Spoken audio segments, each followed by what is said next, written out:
Alexander the Great, the story of the conqueror.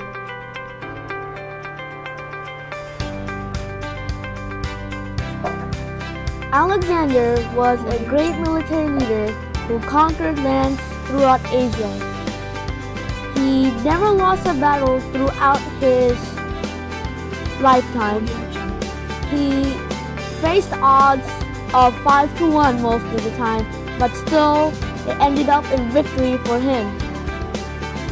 Most of the time he would end up fighting Persia because they would frequently want their land back from Alexander the Great. Instead of being like his father, King Philip, he decided to go along with customs that came up. Alexander once said, "I am not afraid of an army of lions led by a sheep. I am afraid of an army of sheep led by a lion." This is one battle formation that Alexander used.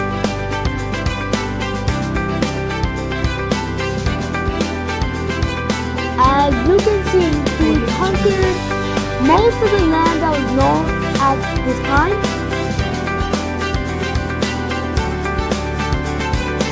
These are some sculptures that are made to remember him.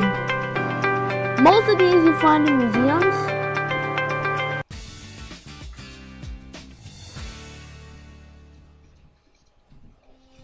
Alexander the Great wanted to be both human and divine.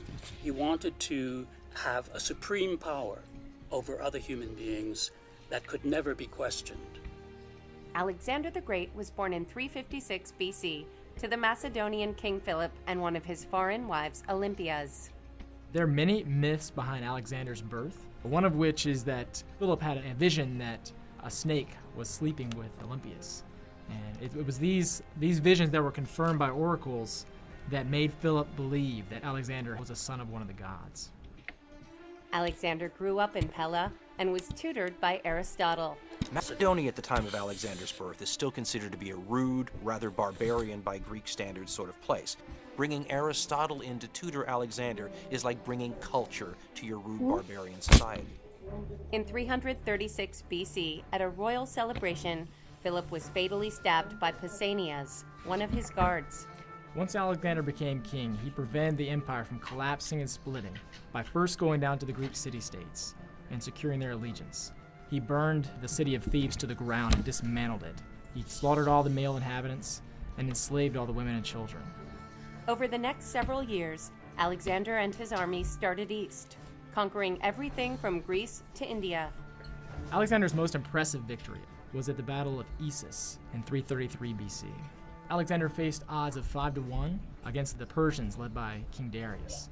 What finally made him stop was his soldiers finally decided they had had enough. They were ready to go back to Macedonia. On his way back to Macedonia, Alexander had many of his officers marry Persian noblewomen in an attempt to solidify his reign over Persia.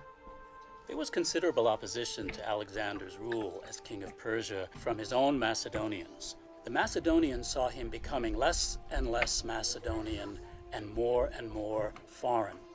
After a sudden illness, Alexander the Great died in Babylon in 323 BC. No one knows what caused Alexander's death. I mean, whether or not he was poisoned, as many rulers were in that sort of mafia crime family-like existence, malaria has been thrown out as a possible thing. And a lot of battle wounds may have begun to take its toll, too. It's one of the great murder mysteries of the ancient world. Alexander the Great would inspire future leaders like Julius Caesar and Napoleon Bonaparte. Alexander the Great is one of the most romantic figures throughout history. He's got one of those sorts of existences that is so compelling that people have been captivated by it for thousands of years. Alexander the Great was made in part by Ahmed Mahmoud, Isabella Mahmoud, Transuriah Jordan, Ismail Relas,